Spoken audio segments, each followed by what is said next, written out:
너희를 박해하는 자를 축복하라. 축복하고 저주하지 말라. 즐거워하는 자들과 함께 즐거워하고 우는 자들과 함께 울라. 서로 마음을 같이하며 높은 데 마음을 두지 말고 도리어 낮은 데 처하며 스스로 지혜 있는 채 하지 말라. 아무에게도 악을 악으로 갚지 말고 모든 사람 앞에서 선한 일을 도모하라. 할 수 있거든 너희로서는 모든 사람과 더불어 화목하라. 내 사랑하는 자들아, 너희가 친히 원수를 갚지 말고 하나님의 진노하심에 맡기라. 기록되었으되 원수 갚는 것이 내게 있으니 내가 갚으리라고 주께서 말씀하시니라. 내 원수가 지리거든 먹이고 목마르거든 마시게 하라. 그리함으로 내가 숯불을 그 머리에 쌓아 놓으리라. 악에게 지지 말고 선으로 악을 이기라. 아멘. 자리에 앉겠습니다.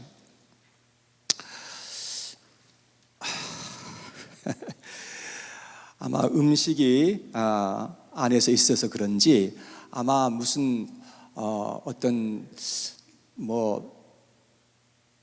쥐가 와서 죽어서 생긴 건지 모르겠지만 이 파리가 오늘 아침에 우리를 이렇게 방해하고 있습니다. 그렇지만 최대한 여러분 집중해 주시고 이 시간 하나님 말씀 받게 되기를 바랍니다.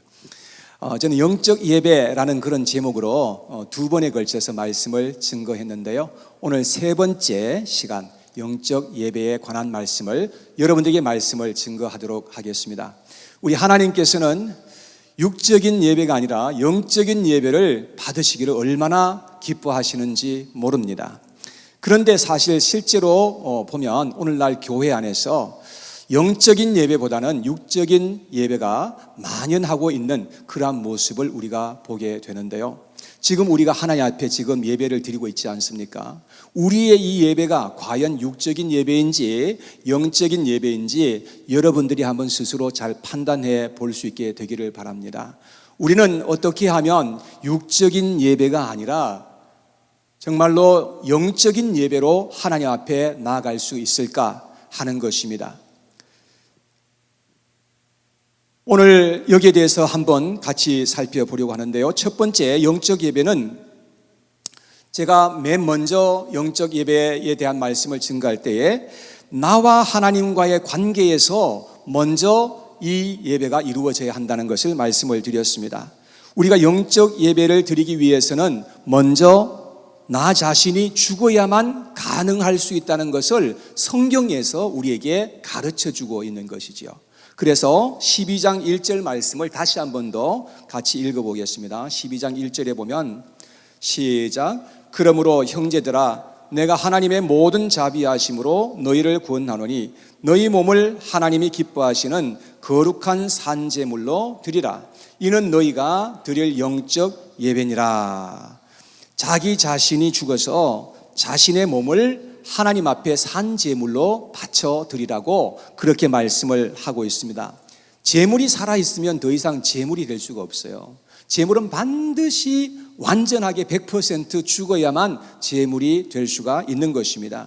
그래서 결국은 우리의 모든 욕심과 정욕과 야망이 죽어지고, 그래서 하나님 앞에 우리가 나아가서 우리의 몸을 하나님께서 쓰실 수 있도록 그렇게 제물로 바쳐드리라 하는 그런 말씀을 하고 있습니다. 둘째, 영적 예배는 나와 나의 이웃과의 관계에서 이루어져야 하는 것입니다. 우리는 한 몸으로 부르심을 받았습니다. 하나님은 우리를 불러 구원해 주시고 믿음의 분량을 따라서 우리에게 믿음을 주시고 또한 영적인 그러한 은사들을 우리에게 허락해 주시는 것입니다. 그래서 우리는 이웃을 사랑하고 섬기도록 하나님께서 우리를 불러주셨다는 것을 우리는 꼭 기억해야 합니다. 분량은 다 다르지만 하나님께서는 모든 믿는 사람들에게 믿음을 주시고 또한 적어도 우리에게 한 가지 이상씩 영적인 은사를, 성령의 은사를 우리에게 주신다고 하는 것입니다. 이 세상에서 영적인 은사, 성령의 은사를 한 가지도 못 받은 사람은 아무도 없습니다. 하나님께서는 모든 사람에게 그런 은사를 주셔서 서로를 섬기면서 살 수 있도록 그렇게 하나님께서 인도해 주신 것입니다. 그래서 예수 그리스도의 한 몸을 세워갈 수 있도록 그렇게 하나님께서 불러주셨습니다. 이것이 하나님께서 기뻐 받으시는 그런 영적인 예배이라는 것을 우리에게 말씀해 주셨습니다. 그런데 영적인 예배는 한 걸음 더 나가야 된다는 것입니다. 세 번째 영적 예배는 원수까지 사랑할 때에 비록 완성된다는 것을 성경은 또한 말씀하고 있습니다. 오늘 함께 읽은 본문에서 바울은 영적 예배가 이웃을 사랑하고 섬기는 데서 그치는 것이 아니라 원수까지 사랑할 것을 우리에게 도전하고 있는 것입니다. 자, 오늘 본문 20절과 21절을 다시 한 번 더 읽어보도록 하겠습니다. 20절과 21절입니다. 시작. 내 원수가 줄이거든 먹이고 목마르거든 마시게 하라. 그리함으로 내가 숯불을 그 머리에 쌓아 놓으리라. 악에게 지지 말고 선으로 악을 이기라. 예, 사도 바울은 이렇게 우리에게 놀라운 말씀으로 도전하고 있는 것입니다. 바울은 원수에 대해서 어떻게 우리가 해야 될 것인지를 자세하게 말씀해 주셨습니다. 우리는 하나님의 그 사랑을 우리가 실행할 때에 형제와 자매들에게만 우리가 사랑할 것이 아니라 원수까지도 우리가 사랑할 수 있는 자로 그렇게 할 것을 우리에게 말씀해 주고 있습니다. 그래서 선으로 악을 이길 수 있는 그런 은혜를 받게 되기를 하나님께서 원하시는 것을 볼 수 있습니다. 이것은 영적 예배의 최고봉이라고 말할 수가 있는 것이지요. 하나님의 사랑은 이렇게 놀랍고 위대한 사랑인 것임을 우리는 기억해야 합니다. 하나님은 우리도 인간적인 차원에서의 사랑에 머무는 것이 아니라 하나님 차원에서의 그 사랑에 우리가 나아갈 수 있고 그러한 사랑을 실천하면서 이 세상에 살아갈 것을 주님께서 우리에게 말씀해 주고 있는 것이지요.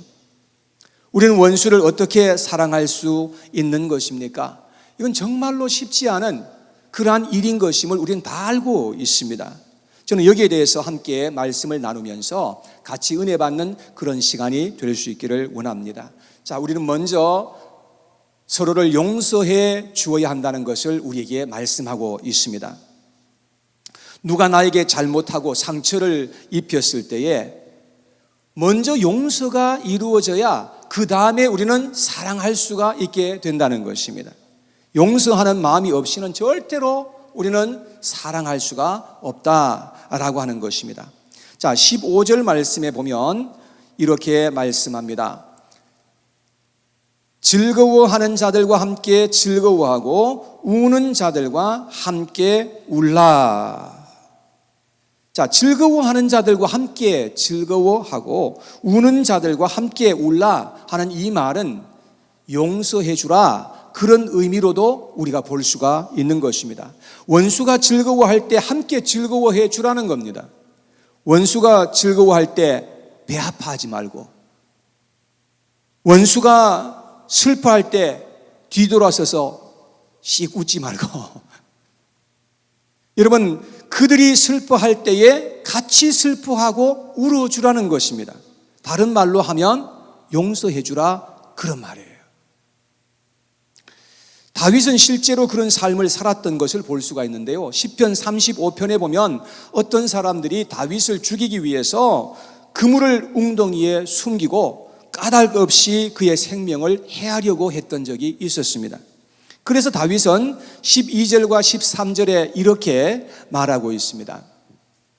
자, 같이 한번 읽어봐요. 시작. 내게 선을 악으로 갚아 나의 영혼을 외롭게 하나. 나는 그들이 병들었을 때에 굵은 베옷을 입으며 금식하여 내 영혼을 괴롭게 하였더니 내 기도가 내 품으로 돌아왔도다.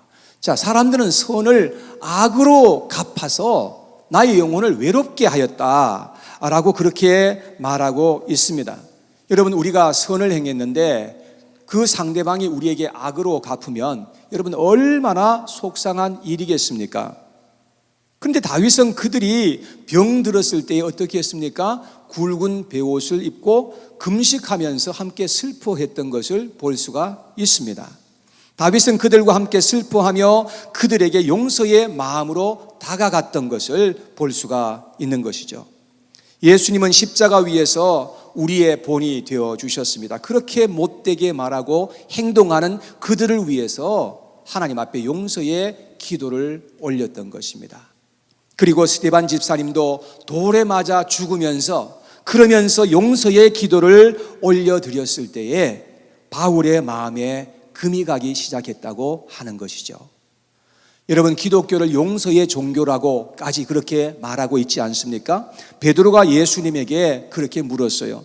형제가 죄를 범하면 몇 번이나 용서해 주어야 합니까? 7번까지라도 해 주어야 합니까? 라고 그렇게 질문을 했던 것입니다. 아마도 7번이라고 하는 것은 인간으로서 그야말로 맥시멈, 인간이 할 수 있는 맥시멈 용서가 거기까지라고 하는 그런 의미였겠죠. 우리 한국 사람이 거기 있었다면 아마 3번까지는, 3번 정도는 얘기했을 거예요. 왜냐하면 한국 사람들은 뭘 하든지 사무세판 해야 되니까. 우리가 용서해 줄 수 있는 차원은 3번 정도까지는 어떻게 해서 할 수 있어도 그 이상은 절대로 할 수 없는 것이 우리의 그러한 모습인 것입니다. 그런데 예수님께서는 뭐라고 말씀하십니까? 7번에 70번까지라도 그렇게 해 주어야 한다라고 말씀을 하셨던 것입니다. 여러분, 그 말씀은 우리는 계속해서 이 세상에 살아갈 때에 용서의 마음을 가지고 살아야 한다는 것을 주님께서 그렇게 말씀하신 것이 아니겠습니까? 사랑하는 여러분, 우리의 마음에 어떤 대상을 미워하는 마음으로 이 세상을 살아가지 않게 되기를 간절히 축복합니다. 그렇게 하기를 바랍니다. 여러분, 그래야만 우리가 하나님 앞에 예배를 드릴 때 그 예배가 영적인 예배에 더 가까워지게 될 수가 있게 된다는 것입니다.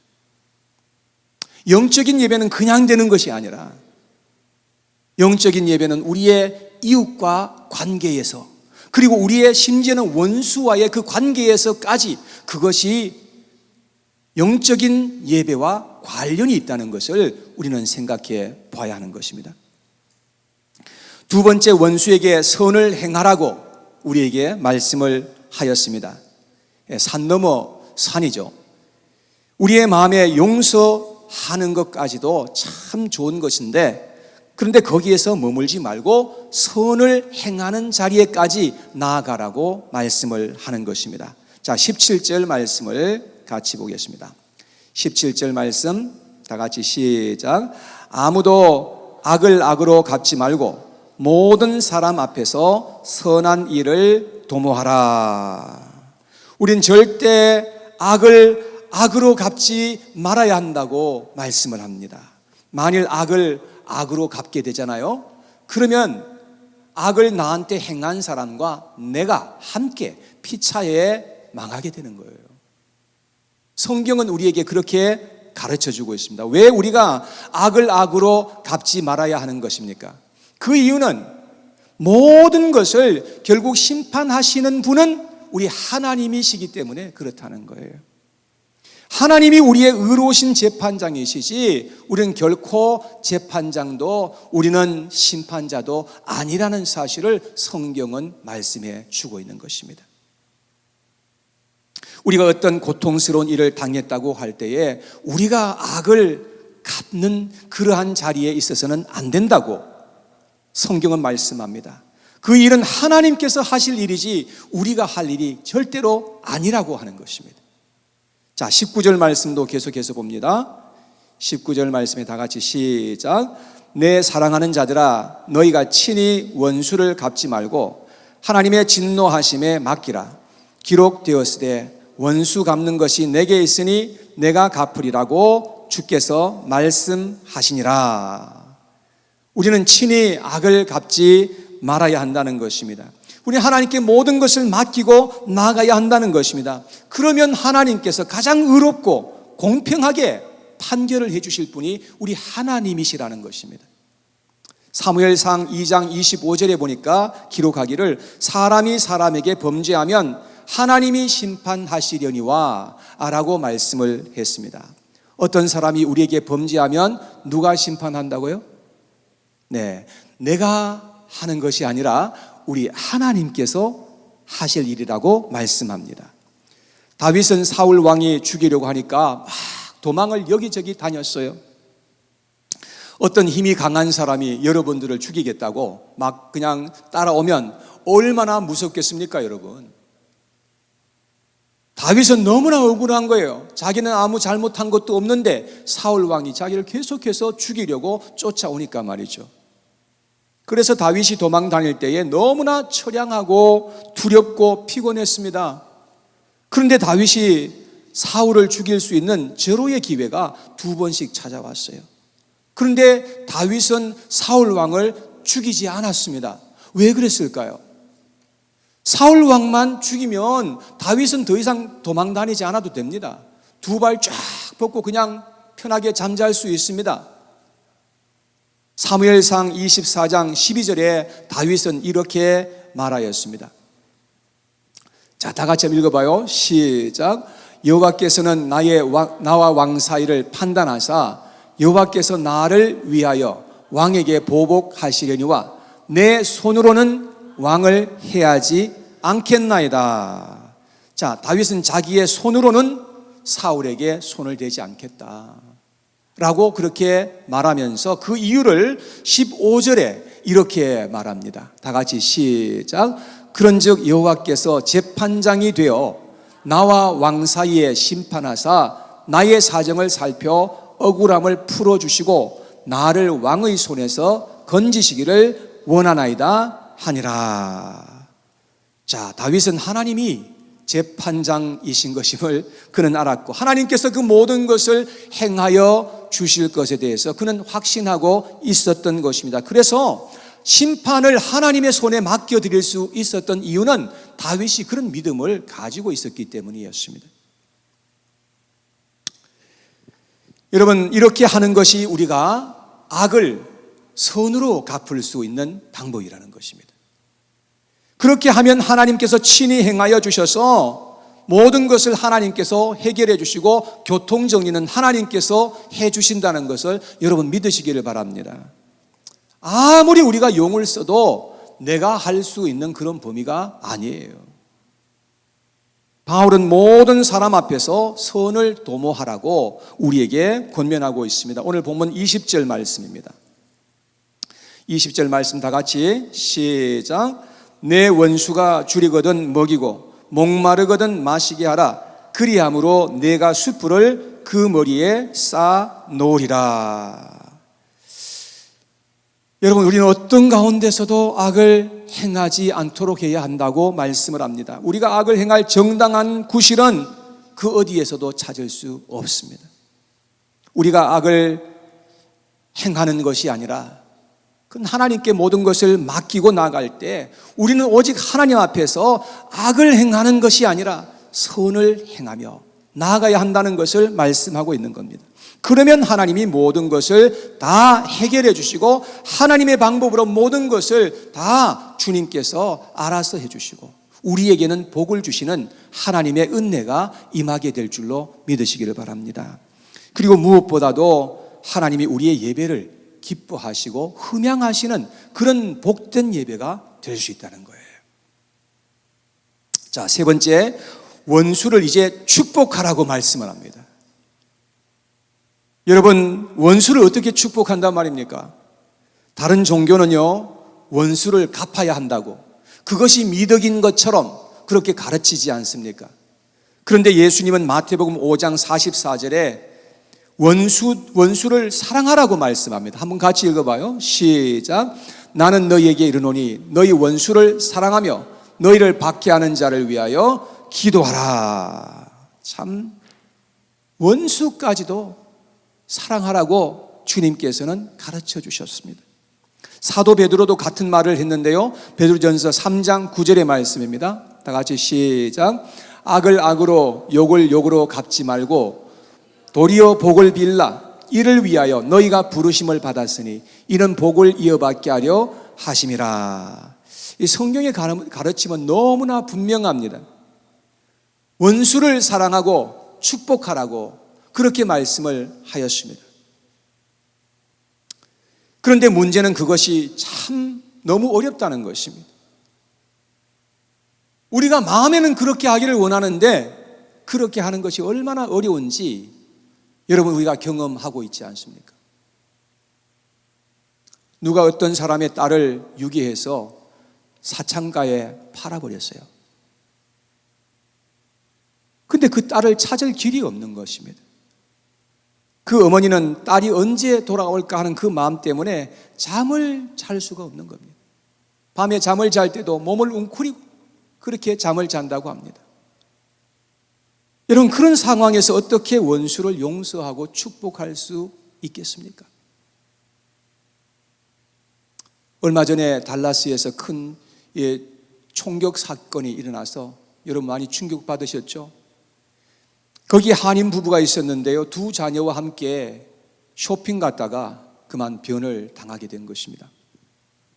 거기에서 두 부부가 같이 죽고 3살 난 아이도 죽고 6살 난 아이는 총에 맞기는 했는데 엄마가 가려줬어요. 그래서 죽지는 않고 살아났어요. 여러분, 그 아이가 자라나면서 자기 아버지, 자기 어머니를 죽이고 자기 동생을 죽인 그 사람을 어떻게 축복할 수 있을까요? 예수님은 너무나 합리적이지 않은 것 같습니다. 우리는 일생 동안 미워하고 분개하면서 살아야 할 것 같은데 예수님은 사랑하고 축복하라고 그렇게 말씀을 하십니다. 여러분, 무엇 때문일까요? 거기에는 그만한 이유가 있다는 것을 알게 되는 것입니다. 첫째, 우리가 그렇게 해야 완전한 승리가 임하기 때문에 그렇습니다. 우리가 승리할 수 있는 길은 오직 그 길밖에 없기 때문입니다. 우리는 원수까지도 용서하고 축복하라는 그 하나님의 말씀에 우리가 순응해 드려야 한다는 것입니다. 그럴 때 우리는 선으로 악을 이기는 승리의 용사가 될 수 있다고 말씀하는 겁니다.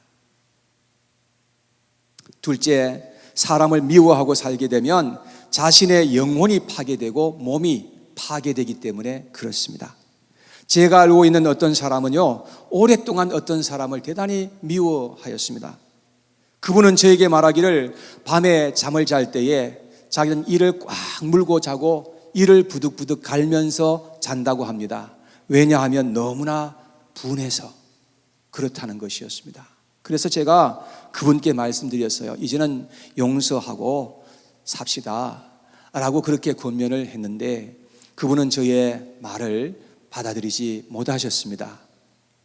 그분은 그렇게 살다가 젊은 나이에 잇몸과 이가 완전히 다 망가져 버렸어요.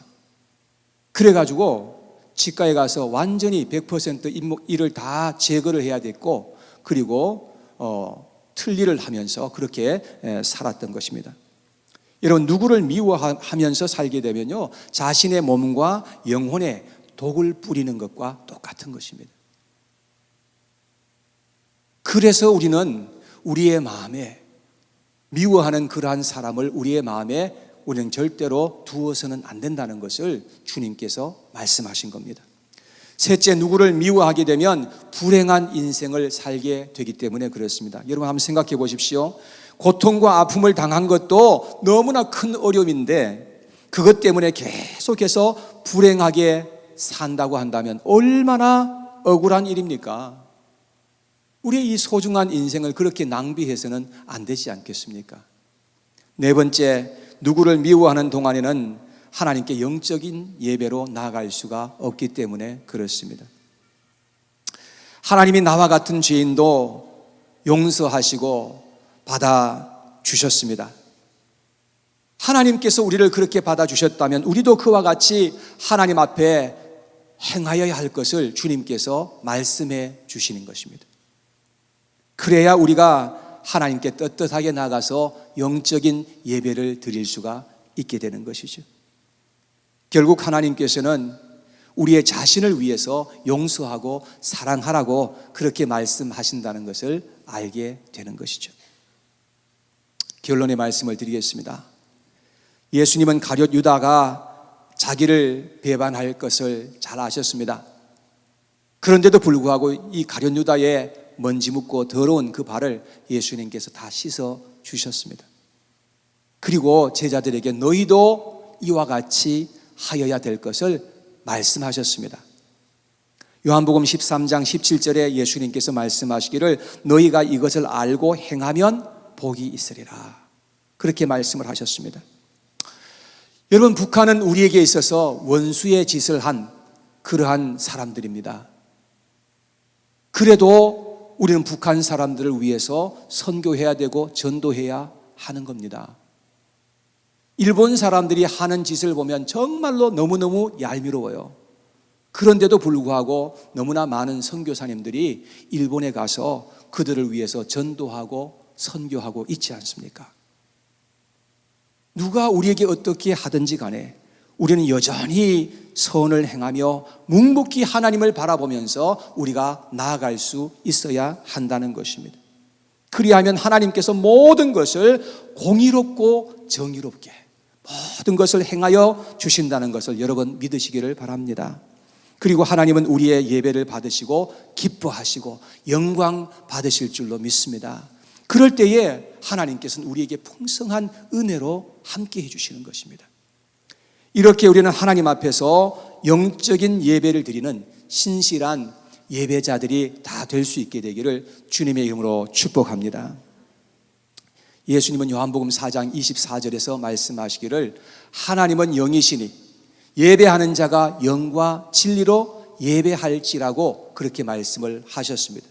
우리 하나님은 영의 하나님이시고 영의 아버지이시기 때문에 우리가 하나님께 나갈 때는 영적인 예배를 드려야 한다는 것을 말씀하고 있는 겁니다. 여러분, 가인의 그런 육적인 예배를 하나님께서는 안 받으십니다. 그런 예배에서 우리는 영적인 예배로 우리가 나아가야 한다는 것을 말씀하고 있습니다.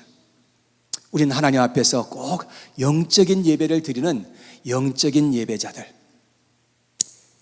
이 예배에 성공하는 성공자들이 되시기를 주님의 이름으로 축복합니다. 축복합니다.